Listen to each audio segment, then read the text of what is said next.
You already know what you should do with your money. Save more, invest consistently, stop buying things you don't need, drive an older car, skip the expensive vacation, cook at home more often. You've heard it 1,000 times. You've probably even given this advice to other people. And yet, when it comes to actually doing it, something stops you. Not because you don't understand it, not because you can't afford it, but because following good financial advice feels deeply, uncomfortably wrong. It feels restrictive. It feels like you're missing out. It feels like you're punishing yourself for being responsible. And here's what nobody talks about. That discomfort is the entire point. The best financial advice doesn't feel good. It's not supposed to, because if it felt natural and easy, you'd already be doing it. This video is about why smart money decisions feel wrong, why your brain fights against them, and what actually separates people who build wealth from people who just talk about it. Let's figure this out. Meet Alex. He's 32, lives in Portland, Oregon, and works as a software engineer making $95,000 a year. By most standards, Alex is doing well. He's in the top 25% of earners in the United States. Alex knows about personal finance. He follows a few finance YouTubers. He's read articles about investing. He understands compound interest. He's not financially illiterate. But when he looks at his bank account, something doesn't add up. Let's break down his month. Alex's gross salary is $95,000. After federal taxes, state taxes, Social Security, and Medicare, he takes home about $68,000 a year. That's roughly $5,700 per month. Here's where it goes. Rent, $1,800. He lives alone in a decent one-bedroom apartment, not luxury, but nice. Safe neighborhood, close to work, allows his dog. Car payment, $520. He bought a new Toyota Camry 2 years ago. 0% financing for 60 months sounded like a good deal at the time. The car had 12 miles on it when he drove it off the lot. Car insurance, $165. Student loan payment, $280. He owes about $28,000 from his bachelor's degree. He's been paying it down slowly. Groceries and food, $600. He cooks maybe 4 times a week and orders delivery or eats out the rest of the time. Gas, $140. Utilities and internet, $150. Phone bill, $85. Gym membership, $65. Subscriptions, streaming services, music, cloud storage, a couple apps, $55. Pet expenses, dog food, vet visits, occasional grooming, $120. We're at $3,980 per month. That leaves him with $1,720. Now here's where it gets interesting. That remaining $1,720 doesn't feel like leftover money to Alex. It feels like his actual spending money. And it disappears. A weekend trip to the coast, $400. Drinks with friends on Friday, $80. New running shoes, $140. A Patagonia jacket he's been wanting, $250. Concert tickets, $120. Upgrading his phone because the battery life was getting annoying, $800. A coffee table from West Elm, $380. None of these feel irresponsible in the moment. He's not buying luxury watches or designer clothes. These are normal purchases that normal people make. By the end of the month, Alex saves maybe $200, sometimes $400 if he's disciplined, sometimes nothing. At the end of the year, if everything goes well, Alex has saved maybe $3,000 to $4,000. Now, here's the uncomfortable truth. Alex knows this isn't enough. He's 32 years old. He has about $8,000 in savings total. No investments, no retirement account beyond the company match, which he contributes the minimum to. If Alex lost his job tomorrow, he could survive for maybe 2 months before things got serious. And when Alex reads financial advice, save 20% of your income, invest early and consistently, drive a used car, avoid lifestyle creep, he knows it's right. He knows he should be doing it. But every time he tries, it feels awful. Let's go to Europe for a moment. Meet Emma. She's 30, lives in Brussels, Belgium, and works as a marketing manager for a consulting firm. She makes 55,000 euros a year, which is about $59,000 USD. Emma earns less than Alex, but her situation is similar in a different way. After taxes, health insurance, and mandatory pension contributions, Emma takes home about 3,200 euros per month. Rent is 950 euros for a small one-bedroom flat. No car payment, she uses public transportation. Monthly transit pass, 50 euros. Student loans, minimal. She paid 1,000 euros per year for university and worked part-time to cover it. She owes nothing now. Groceries, 300 euros. She cooks most meals. Utilities and internet, 110 euros. Phone, 25 euros. Gym, 35 euros. Subscriptions, 20 euros. We're at 1,490 euros. She has 1,710 euros left over. Emma saves about 800 euros per month consistently. That's roughly $860. Over a year, she saves more than $10,000. On paper, Emma is doing much better than Alex. She earns less but saves 3 times more. But here's the uncomfortable part for Emma. She doesn't feel wealthy. She doesn't feel free. That 800 euros per month sits in a savings account earning 1% interest. It's safe, it's growing slowly, but Emma knows it's not enough. She wants to buy an apartment someday, but property prices in Brussels are insane. She's 30 years old with 25,000 euros saved. An apartment costs 300,000 euros. She's nowhere close. Emma has read about investing, index funds, ETFs, compound growth. She knows she should move that money out of her savings account and into the market, but she doesn't. It feels risky. It feels reckless. What if there's a crash? What if she needs that money? So she keeps saving in her account, watching inflation slowly eat away at the value, knowing she should do something different, but unable to pull the trigger. Both Alex and Emma know what they should do, but doing it feels wrong. So what's happening here? Why does financially intelligent behavior feel so uncomfortable? The answer is surprisingly simple, because your brain is designed to optimize for today, not for 30 years from now. Let me explain. The instant gratification bias. When Alex considers buying that $250 Patagonia jacket, his brain doesn't see it as $250. It sees it as comfort, warmth, style, and the dopamine hit of owning something new. When he considers not buying it and investing that $250 instead, his brain sees nothing. Investing is abstract. Future wealth is invisible. There's no immediate reward. Your brain evolved to prioritize immediate survival and pleasure over long-term planning.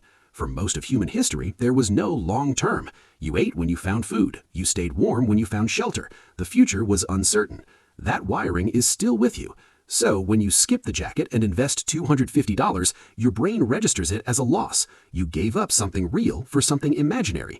Even though rationally you know that $250 invested at 8% annual returns becomes $540 in 10 years and $1,165 in 20 years, your brain doesn't care. It wants the jacket now. The social comparison trap.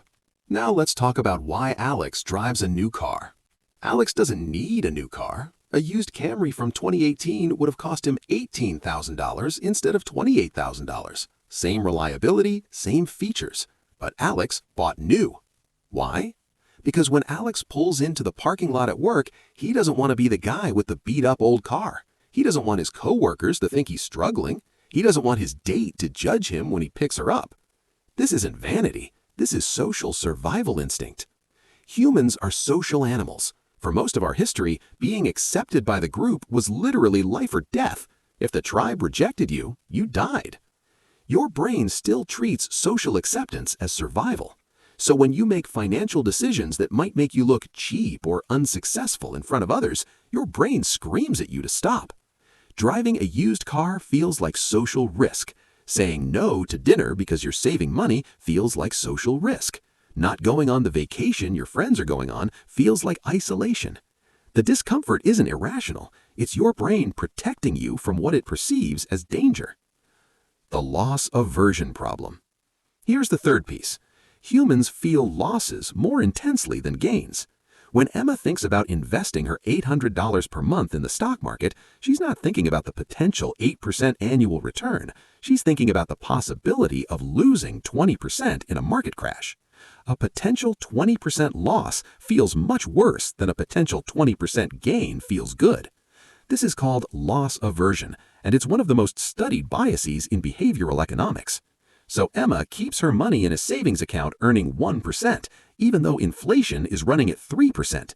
She's losing 2% per year in purchasing power, but it doesn't feel like a loss because the number in her account keeps going up. The safe choice feels comfortable. The smart choice feels terrifying. The identity conflict. There's one more thing, and this one cuts deep. When you make financially responsible decisions, you're often acting against your self-image. Alex sees himself as successful. He went to college, he got a good job, he works hard. In his mind, successful people don't drive 10-year-old cars and cook every meal at home and skip vacations to save money. In his mind, that's what struggling people do. So when Alex tries to follow good financial advice, it feels like he's admitting failure. It feels like he's downgrading his life. It feels like he's moving backwards. And that creates massive internal resistance. The same is true for Emma. She sees herself as responsible and cautious. In her mind, responsible people don't take risks with their money. They don't gamble in the stock market. They save safely and steadily. So when financial advice tells her to invest, it feels reckless. It feels irresponsible. It conflicts with who she believes she is. This is why the best financial advice feels uncomfortable. It's not just about money. It's about identity, social status, fear, and the way your brain is wired. Now let's talk about what this discomfort actually costs. Let's run the numbers for Alex. If Alex continues his current path, saving $3,500 per year, he'll have about $105,000 saved by age 50. That assumes he never has a major emergency, never loses his job, and continues this exact pattern for 18 years. $105,000 at age 50 is not enough to retire on. It's not enough to buy a house. It's barely enough to feel secure. Now, let's say Alex makes an uncomfortable choice. He sells his new car and buys a used one for $15,000 cash. That eliminates his $520 car payment. He also cuts his food spending by $200 per month by cooking more often. Not extreme meal prep, just 5 home-cooked dinners a week instead of 2. And he stops making impulsive purchases over $100 without a 48-hour waiting period. These 3 changes free up about $900 per month. Let's say he invests $800 of that and keeps $100 for flexibility. $800 per month invested at 8% annual returns becomes $283,000 in 18 years. Same time period, same person, but now Alex arrives at age 50 with nearly $300,000 instead of $105,000. That's the cost of comfort. It's not $520 per month. It's not even $10,000 per year. It's $195,000 over 18 years. That's the down payment on a house. That's the ability to take a year off work if you need to. That's the foundation of financial independence. And all it required was accepting discomfort. Now let's look at Emma. If Emma continues saving €800 per month in her savings account at 1% interest, she'll have about €180,000 in 18 years, roughly $194,000. If she invests that same €800 in a diversified index fund averaging 7% returns after inflation, she'll have €330,000, roughly $355,000. The difference is €150,000. The cost of feeling safe is $161,000 in lost wealth. This is the uncomfortable math that most people never see because it's easier to stay comfortable than to confront what that comfort is actually costing you. So how do people who actually build wealth handle this? How do they get comfortable with discomfort? They don't. That's the secret. They never get comfortable with it. They just do it anyway. Financially intelligent people don't feel different than you. They feel the same pull toward comfort, status, and instant gratification. They just don't let those feelings dictate their actions. Here's what separates them. They accept that good decisions feel bad. They don't wait for saving to feel good. They don't wait for investing to feel safe. They don't wait until driving a used car stops feeling like a downgrade. They accept that those feelings exist and they make the smart choice anyway. They reframe discomfort as a signal. When a financial decision feels uncomfortable, they don't see it as a warning sign. They see it as confirmation that they're doing something most people won't do. If it were easy, everyone would do it. The fact that it's hard is exactly why it works. They think in decades, not months. When they make a financial decision, they don't ask, how will this feel today? They ask, where will this put me in 10 years? That shift in frame time changes everything. Spending $250 on a jacket feels great today, but where does that put you in 10 years? Nowhere different. Investing $250 feels like a sacrifice today, but where does that put you in 10 years? Measurably closer to freedom. They automate discipline. Here's the truth. Willpower doesn't work. You can't rely on yourself to make the uncomfortable choice every single time. So financially intelligent people remove the choice entirely. They set up automatic transfers from checking to investment accounts on payday. They don't see that money. They don't decide whether to invest it. It just happens. They eliminate friction from good decisions and add friction to bad ones.